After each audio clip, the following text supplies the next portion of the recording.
Starting days में बहुत problem हुआ हिंदी से इंग्लिश में कन्वर्ट होने तो पूरे टेक्स्ट बुक के प्लेटफॉर्म पे हर एक क्वेश्चन आप जानते हो इंग्लिश हिंदी में है, पूरा कंटेंट इंग्लिश हिंदी में है।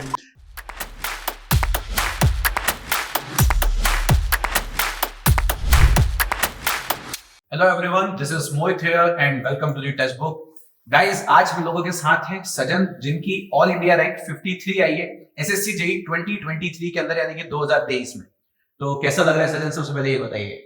सर मुझे बहुत अच्छा लग रहा है और मैंने ये पहले अटेम्प्ट क्लियर किया है तो मुझे बहुत ही खुशी है इस बार। First attempt, right. So Sajan, जितने भी स्टूडेंट्स अभी राइट नाउ तैयारी करते हैं, इन सभी बच्चों के मन में एक ऐसी चीज बनी हुई है कि हम डिप्लोमा के बच्चे हैं, हमने डिप्लोमा किया है, तो क्या डिप्लोमा करने वाला बच्चा बीटेक के स्टूडेंट से आगे नहीं निकल पाएगा? क्या पहला पॉइंट ये, इनके बच्चों के मन में एक पॉइंट ये आता है कि क्या डिप्लोमा करने वाला स्टूडेंट जो है वो 53 रैंक नहीं ला सकता, बिकॉज 53 रैंक आपको CPWD मिला है, राइट? तो इस तरीके की वृत्त बच्चों में रहते हैं। तीसरा एक पैरामीटर बच्चों के मन में ये रहता है, सर मैं हिंदी मीडियम का स्टूडेंट हूँ, कैसे कंटेंट को कवर हो। तो इन सभी स्टूडेंट्स के लिए ये पर्टिकुलर वीडियो है। सो सजन, सबसे पहले बताइए आप कहाँ से बिलोंग करते हैं? सर मेरा घर नालंदा डिस्ट्रिक्ट बिहार में है और मैंने डिप्लोमा 18 से 21 सेशन में किया है। मैंने 10th के बाद ही डिप्लोमा किया है। 10th के बाद ही आपने डिप्लोमा किया है, राइट? सो सजन, सबसे पहले एक स्टूडेंट के मन में ये बात आती है और मेरे मन में भी आती है कि जब आप 2021 में अपना डिप्लोमा कंप्लीट कर रहे थे और जब आपने अपने आसपास, क्या ऐसे कम्युनिटी में कुछ लोग थे जो आपको बताने वाले थे कि एसएससी जेईई जैसा कोई एग्जाम होता है, या फिर इन जनरल कोई जूनियर इंजीनियर एग्जाम के बारे में आपने कहीं सुना? कैसे दिमाग में आया ये बात? सबसे पहले एसएससी क्या है, एसएससी का क्रेज हमारे आसपास गाँव देहात जहाँ भी रहते हैं वहाँ एसएससी का क्रेज रहता है, ठीक है। बट मैं डिप्लोमा किया हूँ तो डिप्लोमा के बारे में, एसएससी जेईई के बारे में मुझे सीनियर से ही मिला। सीनियर ने बताया कि एसएससी जेईई है और एक अच्छा अपॉर्चुनिटी है डिप्लोमा वाले के लिए और या बीटेक वाले के लिए। तो एसएससी जेईई को हमको सीनियर से ही मिला और सीनियर से ही बहुत सारे टिप्स मिले कि उसको कैसे क्रैक करे या फिर कैसा प्रिपरेशन रखो, कैसा किस लेवल का क्वेश्चन आता है, वो सारे सीनियर ने ही बताया। और कि उसी से सीनियर ने मोटिवेट किया। सीनियर के हिसाब से मतलब main source of my knowledge about SSC JEE is senior. मतलब कुल मिला के सीनियर्स के थ्रू पता चला, राइट?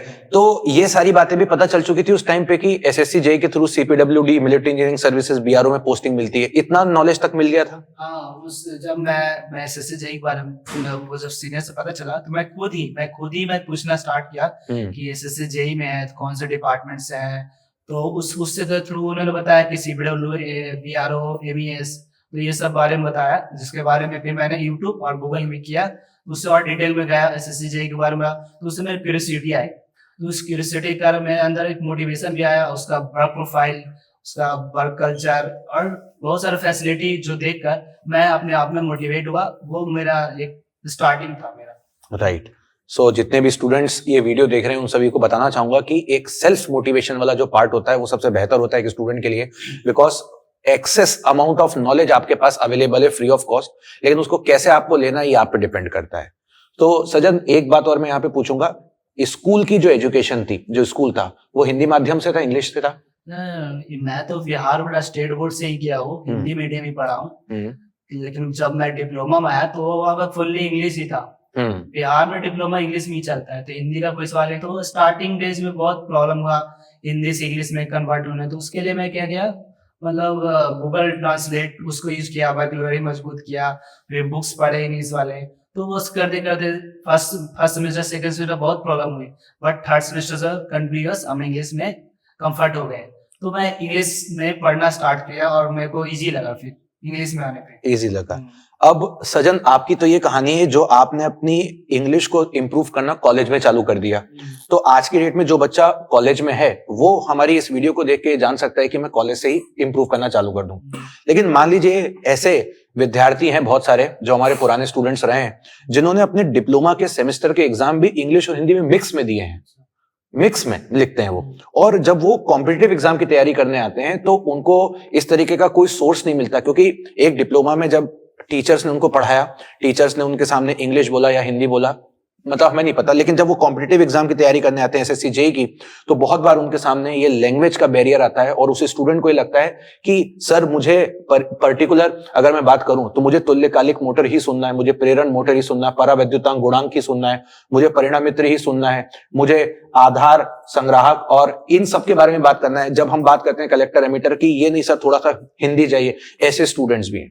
अब बात आती है एसएससी जेई के एग्जाम की, तो एसएससी जेई का एग्जाम भी इंग्लिश हिंदी दोनों लैंग्वेजेस में, ऐसा तो है नहीं। पहले भी हम दोनों लैंग्वेजेस में पेपर दे सकते थे, अब तो सीबीटी 2 भी हो गया है, तो ये भी आपका इंग्लिश हिंदी में होता है।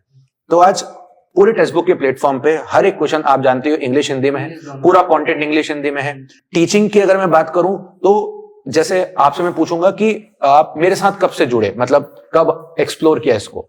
मैं सर आपसे जब मैं इनिशियल स्टेज में था तो मैं 2021 में एक रेंडम टॉपिक सर्च किया। आपका मैं स्पेशली याद है क्या टॉपिक था? वेल्डिंग था। वेल्डिंग से इलेक्ट्रिक वेल्डिंग था। राइट। तो सर आपका वीडियो आया तो मैंने आपका वीडियो देखा, उसमें सारे वेल्डिंग को एक सिंपल वे में आपने समझाया, ये जेन्युइन बात है और मैंने वो समझाया, मेरे को बहुत अच्छा लगा, एक बार में समझ गया। ठीक है, तो मुझे लगा कि नहीं चलो ये अच्छे कंटेंट प्रोवाइड कर रहे हैं, इनसे जुड़ते हैं। तो उसी के थ्रू मैंने ये जे टेक्स्ट बुक का नाम सुना, उसका मतलब फॉलो किया। उसके बाद सर आपका जो मेरा ये जेई है ये वाला, वो अचीवर बेस आपका बैच जो भी है उसको भी फॉलो किया। और यूट्यूब क्लास तो रेगुलरली चलता ही था, नाइट का वही सेशन, नाइट का जो सोनिक समय वो सेशन चलता था। तो मैंने अपने यूट्यूब को किया और आपका जो यही जेई का कोचिंग है वो भी फॉलो किया। और आपका जो टेक्स्ट बुक का जो कंटेंट है प्रैक्टिस सेट, उसको भी मैं फॉलो किया। मैंने कम से कम 70 से 80 सेट्स मारे, टेस्ट पूरे दिए हैं। राइट। तो ये इस तरह से मैं ये कंटेंट फॉलो किया। राइट। अचीवर्स बैच पूरा कंप्लीट किया शुरुआत से लास्ट तक एकदम सारे सब्जेक्ट्स देखे या कुछ बीच में इधर उधर मिस भी किया है? मिस किया, मतलब मान लीजिए 70 to 80% ही करता है। 70 to 80% एग्जाम नजदीक आ गया। राइट। तो फिर लास्ट मोमेंट पे आपको रिवीजन प्रैक्टिस करना स्टार्ट किया, ज्यादा प्रैक्टिस किया, शॉर्ट नोट्स बनाए। राइट। सो सजन, जैसे कि मैं बोलूंगा आप बिहार से बिलोंग करते हो, ठीक है, और टेलीग्राम पे तो आपके मेरे पास डाउट्स पड़े हुए हैं आज भी जो आपने भेजे है ना, जिस तरीके से हम बात कर रहे थे। तो अभी राइट नाउ एक स्टूडेंट है जो 2024 में पेपर देने वाला है, 4.5 महीने का समय है, और जिस तरीके से आपने अचीवर्स बैच में पढ़ा है वैसे अभी 2024 के लिए मिशन सिलेक्शन बैच चल रहा है, सेम उसी पेज से चल रहा है। और इस बार हमने चीजें काफी बदल दी हैं। जैसे कि जब आप लोग पढ़ रहे थे तो आप मुझे देख पाते थे, मैं आपको नहीं देख पाता था, है ना, हम नहीं देख पाते थे कि स्टूडेंट कैसा दिखता है, राइट। अब लेकिन हमने क्या किया है, इस बार हमने पर्टिकुलर अपने बैच के अंदर हर वीक में एक वीडियो कॉलिंग स्टार्ट कर दी है, जिससे स्टूडेंट भी हमें देख पाता है, हम भी स्टूडेंट को देख पाते हैं, और कुल मिला के एक स्टूडेंट के अपने जो भी हफ्ते भर की क्वेरीज होती हैं वो सीधे हमको वहां से पूछता है, किसी भी तरीके की, चाहे वो टेस्ट सीरीज से रिलेटेड हो, कंटेंट से रिलेटेड हो, क्लास से रिलेटेड हो, उसका डाउट हो, उसको पर्सनल लाइफ की दिक्कतें कुछ भी हो, XYZ वो वहां पर करता है और उसको हम विद इन अ वीक पूरी तरीके से सॉल्व करते हैं। तो क्या ये चीज आपको लगता है कि आपके टाइम पे नहीं थी और अभी है तो बेहतर है? हाँ, अगर क्लास चल रहा है, अभी मॉडर्न आगे मतलब अपडेट किया आपने बच्चे, तो इससे क्या होता है कि बच्चे जब क्लास अटेंड करते हैं तो उसमें डॉट पर कुछ ना कुछ डॉट आते ही है, तो उस डॉट में अगर क्लियर करना है तो आप भी विजुअली अब देख रहे हैं और वो डॉट मतलब क्लियरली समझ सकता है। ये जो अभी जो आपने निकाला अपडेटेड क्वेश्चन, उससे हम मेरे हिसाब से पहले के मुकाबले में कुछ अच्छा, मतलब अच्छे वे में आपका उसका डॉट जो भी रहेगा वो क्लियर होगा। सजन, घर में कौन कौन है? मेरे घर में तो मेरा 5 बहन है और 4 भाई हैं, और मैं सब में छोटा हूँ, सबसे छोटा। और फाइनेंशियली मैं वीक फैमिली से बिलोंग करता हूँ। एक्चुअली मैं जब 13-14 साल का था तो मेरा पिताजी का सड़क दुर्घटना में देहांत हो गया, तो मेरा घर का स्थिति बहुत ही खराब चल रहा था। तो फिर भी मेरा तो पढ़ाई छूटने वाला था, ठीक है, लेकिन फिर भी मेरे एक भैया है, बड़े भैया, उन्होंने हम मेरे पे विश्वास दिलाया कि नहीं ये बंदा कुछ करेगा, इसको पढ़ाते, सब लोग इधर उधर करेंगे, इधर उधर काम करेंगे तो हमारा फैमिली पूरा पीछे हो जाएगा, ये हो जाएगा। तो मेरा तो पढ़ाई छूटने वाला था, फिर भी मैंने टेंथ मैंने फिर भी कैसे भी करके 10th तक किया। मैं जब मेरा पिताजी का ये हुआ तो मैं उस टाइम 7th क्लास में ही पढ़ रहा था, तो मैंने किसी तरह से 10th की तो मैंने उसमें 10th में अच्छे मार्क्स आए, 85% से मैं स्टेट बोर्ड, बिहार बोर्ड है, उससे क्वालिफाई किया। उसके बाद मेरे को सारे फैमिली में विश्वास जगा कि नहीं ये बंदा को पढ़ाते हैं, तो मैंने क्या किया कि उसके बाद मैं डिप्लोमा चुना। मेरा एक सीनियर है, उनसे ही पता चला कि डिप्लोमा है, आप 12th के अलावा आप डिप्लोमा कर सकते हो। तो मैंने डिप्लोमा किया इलेक्ट्रिकल इंजीनियरिंग से 18 से 21 सेशन जो रहा उससे किया। उससे करने के बाद मैं डिप्लोमा में सेमेस्टर में पूरा फोकस हमारे सब्जेक्ट पे देता था। पब्लिक बेसिक को मैं मजबूत रखा हूँ उस टाइम से भी और अभी भी ठीक है। और तो मैं डिप्लोमा किया, उसके बाद मेरा कॉलेज जब ड्रॉप आउट हो रहा था तो उस टाइम में मेरा कैंपस सिलेक्शन हुआ Jindal steel power limited at Angul Orissa में। जिंदल। तो मैंने प्राइवेट कंपनी ज्वाइन की, चूंकि मेरा फैमिली का फाइनेंशियल कंडीशन थोड़ा कमजोर था, उसके लिए भी मैंने किया और सोचा कि चलो एक्सपीरियंस एक टाइम में मिल जाएगा, जो इलेक्ट्रिकल जो बैकग्राउंड है उससे कुछ सीखने को मिल जाएगा, कुछ नया नया चीज सीखेंगे। तो मैंने JSPL ज्वाइन किया और मैंने वहाँ पे एक साल मैंने वहाँ पे वर्क किया, बट वहाँ क्या है कि प्राइवेट में वाइब नहीं आता है आपका, जो गवर्नमेंट में आपका जो मेरा जो ड्रीम एक्चुअली CPWD यही था, बट एक एक्चुअली काम चलाने के लिए प्राइवेट कंपनी ज्वाइन किया। कितनी सैलरी मिल रही थी वहां पे? सैलरी ज्यादा नहीं, वो ट्रेनिंग जूनियर इंजीनियर ट्रेनिंग थी, तो वहाँ पे 2 LPA का पैकेज था ट्रेनिंग में, फिर बाद में 2.5 फिर 1.3 ऐसे का था। तो मैंने 1 साल ही किया, मेरे को कुछ अच्छा नहीं लगा, मतलब काम ठीक था, सुपरविजन का था जो भी है सुपरवाइजरी का, तो वो ठीक रहा, लेकिन मेरे को मन नहीं लगा। मेरा ड्रीम जॉब CPWD था, SSC JEE था, तो वो देना था। तो मैंने क्या किया, ड्यूरिंग कंपनी मैंने प्रिपरेशन किया थोड़ा बहुत, बट उसी टाइम में मेरा आया था DRDO और SSC JEE दोनों एग्जाम एक साथ आ गए था। तो मैंने बोला भी था एक वीडियो में कि या तो इसको पकड़ो या तो इसको पकड़ो अभी, क्योंकि वरना दिक्कत हो जाएगी। राइट, DRDO सितंबर का एग्जाम था जो था 2022 का। राइट, प्री का और SSC JEE का एक्चुअली क्या है, SSC JEE का मैं सेंटर ना कहीं दूर दे दिया है, और DRDO का प्री का नजदीक भी था, भुवनेश्वर ही था, अंगुल से भुवनेश्वर नजदीक था, और वो वाला धनबाद यानी पटना दे दिया था, ठीक है, SSC JEE वाला। तो कंफ्यूज हो गया, उधर दूर भी पड़ गया, तो मैं DRDO प्री दिया, मेरा प्री भी निकल गया DRDO। बट जैसे ही प्री मेरा निकला तो मैंने कंपनी छोड़ने को डिसाइड किया, क्योंकि एक तो मैं पढ़ाई पे ज्यादा फोकस नहीं कर पा रहा था कंपनी में, तो मैंने कंपनी छोड़ने का डिसाइड किया। जैसे ही फ्री हुआ उसके बाद 1 सप्ताह किया, उसके बाद छोड़ दिया। मेंस के लिए तैयार किया DRDO को, बट उतना प्रिपरेशन था नहीं, वहाँ डिजिटल और सिग्नल और SCADA PLC बहुत सारे ये सब क्वेश्चन ज्यादा था, 12th का मैथ पूछ दिया था, तो उसके कारण मैं मेंस नहीं हो पाया DRDO का। तो मैंने उसको फिर नहीं हुआ तो फेल था। उसके बाद एक आर्मी ऑर्डिनेंस कॉर्प जिसमें अभी मैं वर्किंग हूँ, उसका भी एग्जाम दिया था ड्यूरिंग कंपनी जो जॉब करता है उस टाइम। तो मैंने मटेरियल असिस्टेंट, उसको स्टोर सुपरिटेंडेंट भी बोलते हैं, मैंने उसको वो दिया। तो कंपनी छोड़ने के बाद 3 महीने उसका रिजल्ट आया तो वो हो गया। उसके होने के बाद फिर भी मेरे मन में था कि नहीं, ये लेवल 5 पे ही जॉब है, बट मेरा ड्रीम जॉब तो सेट है CPWD SSC JEE। तो इसमें स्टार्ट किया। मतलब जब आपके पास जॉब आ जाता है ना तो थोड़ा डिमोरलाइज हो जाता है कि नहीं यार जॉब है, आगे क्यों करें। तो लेकिन नहीं, फिर भी मैंने अपने को स्टे मोटिवेटेड रखा। मैं अपने फैमिली को देखा, मैं फैमिली का फाइनेंशियल सब कुछ देखा, आगे पीछे मतलब नाम भी होना चाहिए ना, उस जॉब के लिए मैं मोटिवेट हुआ। तो मैंने स्टार्ट किया, एक सीरियसली फोकस स्टार्ट किया, और मैंने शॉर्ट नोट्स बनाए, proper short notes syllabus cover किया। उसके करने के बाद मैंने प्री दिया। प्री में तो ठीक ठाक अच्छा नंबर आ गया, 138 मैंने प्री में स्कोर किया, और आपका मेंस में 280 स्कोर किया। तो ओवरऑल मेरा रिजल्ट अच्छा रहा, और मुझे उम्मीद से ठीक ही मिला। मेरा जो रैंक आया मेरे हार्डवर्क के हिसाब से है, मैं डिजर्व करता हूँ, तो मैंने उतना किया। गुड। तो वैसे ही मेरा 2023 का SSC JEE क्रैक हुआ। सेल्फ कॉन्फिडेंस ज्यादा अच्छा है या 4 मोटिवेशनल लेक्चर रोज दिन सुनना, क्या स्ट्रेटेजी बनाऊं, क्या करूं, क्या बेहतर है, या खुद पे भरोसा होना सबसे इंपॉर्टेंट है? खुद पे भरोसा होना तो ये इम्पोर्टेंट है ही, बट आपको एक कोई भी सब्जेक्ट चुनते या भी कोई चीज पढ़ते हैं तो उसमें आपको इंटरेस्ट होना चाहिए, इच्छा शक्ति होनी चाहिए अंदर से। ऐसा नहीं कि बर्डन लेना कि अरे भारी चीज इतना है, बड़ा चीज है, न्यूमेरिकल है, बड़ा न्यूमेरिकल है, नहीं बनता, ये बनता है, तो वो करना नहीं है। आपको जो भी करना है उसमें डूब जाना है, उसमें मन से लगना है, इच्छा शक्ति लगानी है, इच्छा शक्ति इंटरेस्ट के साथ पढ़नी है। और कंटेंट की बात करूँ तो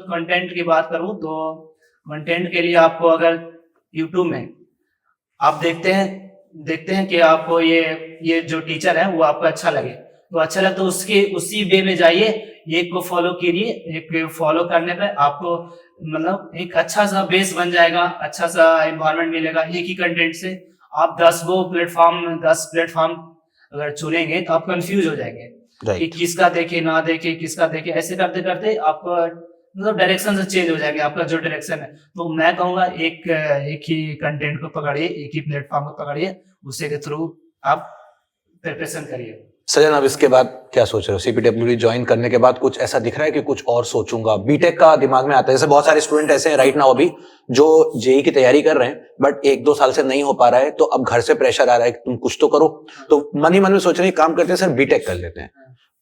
मेरा यहाँ पर ये पॉइंट होता है कि आपने इतना समय दिया इसको, तो अगर जैसे वापिस मैं आपसे पूछता हूँ नहीं होता इस बार एसएससी में तो क्या था? एक बार और अटेम्प्ट देते? मैं एक बार और अटेम्प्ट देता, नो डाउट मैं देता, क्योंकि मेरा ड्रीम जॉब है और ड्रीम के लिए मैं कुछ भी कर सकता, मतलब मैं ट्राई करता। मैं पागल था। पागल था व्हाट सीपीडब्ल्यूडी, राइट। तो मैं करता। अगर मैं एक फेलियर होता अगर, तो मैं इसको सीख लेता कि वहां कहाँ पे मैं फेल किया, कहाँ पे गलती किया मैंने, कौन सा चीज, कौन से कंटेंट में गलती किया, कौन सा प्रैक्टिस में गलती किया, मतलब कहाँ पे हमको एरर आ रहा है कि नहीं, इससे मतलब स्कोर बूस्ट करने में एरर आ रहा है जहां पे, उसको मैं देखता, फिर नेक्स्ट अटेम्प्ट में उसको सुधारता। ठीक है, तो वेल प्लान को चेंज करता, स्मार्ट स्टडी करता, वेल प्लान करता, और जो टाइम दे रहा था पहले स्टडी में उससे थोड़ा इंक्रीज करता, कंसिस्टेंसी रखता, और प्रैक्टिस सेट तो मारता ही मारता। Textbook, of course textbook हर कोई यूज करता है, लेकिन यूज करने का तरीका भी अलग होता है, वो भी चेंज करता है। जैसे टेस्ट मारे, उसमें क्या है कि वो नया क्वेश्चन आ गया, वो गलत हो गया, तो उसको क्या है शॉर्ट नोट बना देता है, एक अलग से कॉपी में उसको पॉइंट आउट करता, पॉइंट लिखता, पॉइंट्स लिख लेता, ये नहीं बना पॉइंट के फॉर्म में नहीं, राइट। वो नया लग रहा है मेरे लिए, मैं इसको लिख लेता हूँ, नेक्स्ट बार आएगा मैं इसको मार मतलब कर लूंगा इसको। तो ऐसा मेरा प्लान चेंज करता, बट मैं देता, अगला टाइम देता, दूसरा टाइम, लेकिन देता। मुझे अपने आप पर विश्वास है कि हो जाना था एक में। सो गाइज, जितने भी स्टूडेंट्स इस वीडियो को देख रहे हैं उन सबको यही बोलना चाहता हूं कि सबसे इंपॉर्टेंट पार्ट है आपका सेल्फ मोटिवेशन। वो कितना है, आप कितने पागल हो अपने उस पैशन को अचीव करने के लिए जिसके बारे में इतने समय से तैयारी कर रहे थे, और किस तरीके से आप तैयारी कर रहे हो, उसमें सबसे इंपॉर्टेंट पहले ही पार्ट आता है, वो है आपका कंटेंट, और उसको एक तरीके से उसको बस फॉलो करते रहे, that is the part. Sachin, एक और सवाल जो है वो मैं पूछना चाहूंगा कि मान लीजिए कोई बच्चा इस बार आप वाले 2023 में 15, 20, 25, 30 नंबर से रह गया, अभी उसको 4 महीने में क्या करना चाहिए? 4 महीने में उसको क्या करना चाहिए? क्योंकि उसको अभी भी ये समझ में नहीं आ रहा है कि उसकी गलती कहां पे है। वो एक बच्चा फंसा हुआ है। अगर आप उस सिचुएशन में होते कि आपको यही नहीं पता चलता आपकी गलती है कहां पे, क्यों नहीं हुआ, तब क्या करते? तब मैं पहले बोलूंगा, अगर इस बार जो नहीं उनका और जो इसमें प्रिपरेशन कर रहे हैं, उनको मैं बताना चाहूंगा आप कंसिस्टेंसी रखिए। ऐसा नहीं कि डिमोटिवेट हो गए और इसको कम कर दिए, टाइम वेस्ट कर दे जा रहा है। तो मैं बोलूँ कंसिस्टेंसी रखिए। कंसिस्टेंसी रखने के साथ आप पिछला वाले में क्या गलत किए वो तो फाइंड आउट करिए ही करिए, बट और मैं कहूंगा कि आप सिलेबस को पूरा कवर करिए। आप एसएससी जेई दे रहे हैं तो नो डाउट आपको सिलेबस करना ही करना है, ठीक है। तो मैं चाहूंगा कि आप पहले सिलेबस का शॉर्ट नोट्स बनाए और सब शॉर्ट नोट्स बना ले, उसके बाद पीवाईक्यू लगाए, ठीक है। पीवाईक्यू लगाने से आपका जो भी डॉट्स रहता है ना, मतलब कि एग्जाम में जो भी डॉट्स रहता है वो भी क्लियर होता है, प्लस एग्जाम में बहुत फायदा करता है पीवाईक्यू, ठीक है। तो मैं कहूंगा जो 2024 में बैठने वाले हैं पीवाईक्यू जरूर लगाए, पीवाईक्यू और शॉर्ट नोट्स बनाए और सिलेबस जरूर कवर करें। और कंसिस्टेंटली आप 5 से 6 घंटा जो भी दे रहे हैं, लेकिन दे कंसिस्टेंटली दे, और सोशल मीडिया जितना कम से कम यूज कर सकते हो उतना कम करें। और 5 से 6 घंटा आपको इनफ नहीं है तो आप बढ़ाएं, इंक्रीज करें 6 से 7 घंटे। डिपेंड करेगा स्टूडेंट टू स्टूडेंट कि भाई मुझे कितनी देर देना है, मेरा बस मेन टारगेट कंप्लीट होना चाहिए। और मैं कहूँगा आप जो टॉपिक पढ़ रहे हैं ना तो उसको रिव्यू करिए। आप मतलब जो भी नोट्स बना रहे हैं ना उसको सप्ताह में एक बार जरूर रिव्यू करिए, जिससे आपका जो माइंड में क्लियरिटी रहेगा कि नहीं ये पढ़ा था एग्जाम में आएगा तो मैं मार दूंगा, ठीक है। तो वो कंटेंट को रिवाइज करिए, ठीक है। और मैं कहूंगा कि हाँ, पीवाईक्यू जो मार रहा है ना उसको ये उसमें भी एक इम्पोर्टेंट टॉपिक आ जाते हैं ना, तो उसको भी नोट डाउन करें, है ना। तो उसको नोट डाउन करें तो बढ़िया रहेगा, है ना। और प्रैक्टिस सेट एग्जाम के 2 वीक पहले ना आप उसका फुल टेस्ट मारे, चैप्टर बाय टेस्ट मारे टेस्ट एग्जाम के 2 सप्ताह पहले ना एक कंटिन्यूअस टेस्ट का एक शेड्यूल बना ले, है ना। तो बस मैं राइट। सजन, टेलीग्राम पे कभी कभी मैसेज भेजते थे, कभी जैसे मैं बाकी स्टूडेंट्स को भी बोलना चाहूंगा, हजारों मैसेजेस डेली हो जाते हैं और अलग अलग डिफरेंट टाइप की स्टूडेंट्स की क्वेरीज होती हैं। और जब हम लोग क्लास में रहते हैं, मैं भी रहता हूँ, तो अब जैसे आपके साथ बैठा हूँ तो शायद किसी बच्चे का रिप्लाई नहीं कर पाऊंगा।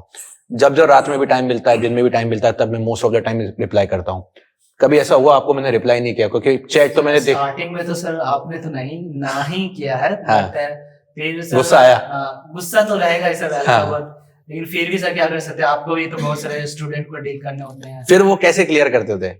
फिर मैं सर ये आपने फिर बाद में आपका टाइम जब मिलता था तो आपने क्लियर किया, जब भी डाउट पड़ता था मैं पूछता था, तो आप टाइम के हिसाब से कर लेते थे। आप लाइव चैट में भी पूछ लेता था और पर्सनली पूछ लेता था। मतलब टेलीग्राम में डाउट नहीं मिला तो सर की लाइव क्लास में चले जाओ, वहां पूछ लो, वहां नहीं मिला तो पेड क्लास में जाकर के पूछ लो, कहीं ना कहीं से क्लियर हो ही जाएगा वो। तो बाकी स्टूडेंट्स को भी मैं यही बोलना चाहूंगा कि गाइस, अगर मान लीजिए आपने राइट नाउ अभी टेलीग्राम पे कोई मैसेज भेजा और उस टाइम पे मैं लाइव क्लास में हूँ, आप क्लास में आके पूछ लीजिए। आपको क्लास में डाउट नहीं मिलता तो वापस टेलीग्राम पे, कहीं ना कहीं से वो सर्कुलेट होकर के आपका कम से कम समय में वो हो जाएगा। राइट, ठीक है सजन, तो एक बहुत इंस्पिरेशनल स्टोरी है आपकी। और जितने भी एस्पायरेंट्स इस वीडियो को देख रहे हैं उन सभी को मैं ये बोलना चाहूंगा कि सबसे पहला पॉइंट, ये फर्क ना करें कि मैंने डिप्लोमा किया है तो मैं ये कर नहीं सकता। आपके साथ पास all India rank under 100 student है जिसने 10th के बाद 3 साल में डिप्लोमा करके इस एग्जाम को क्रैक किया है। और बस एक पॉइंट यहां पे मैं बोलूंगा जो मुझे सजन की हमेशा एक बात अच्छी लगती है, आपको अपने पैशन के लिए पागल होना पड़ता है। जैसे मैं क्लास में मोस्टली बोलता भी हूँ, Diwali, Dussehra, Eid, Christmas, new year, Holi, मैं 6 दिन क्लास लेता हूँ। राइट, तो पॉइंट ये आता है कि आपको अपने पैशन के लिए बस पागल होना है। वो अगर आप हो जाते हो तो चीजें आपके हाथ में होती है। चलिए, तो सजन बहुत अच्छा लगा और सारे स्टूडेंट्स की तरफ से कॉन्ग्रेचुलेशंस आपको, पूरी टीम की तरफ से। और फिर कुछ अचीव करिए, फिर हम एक बार ऐसे ही मिलेंगे। So thank you so much guys, इसी तरीके से बने रहिए।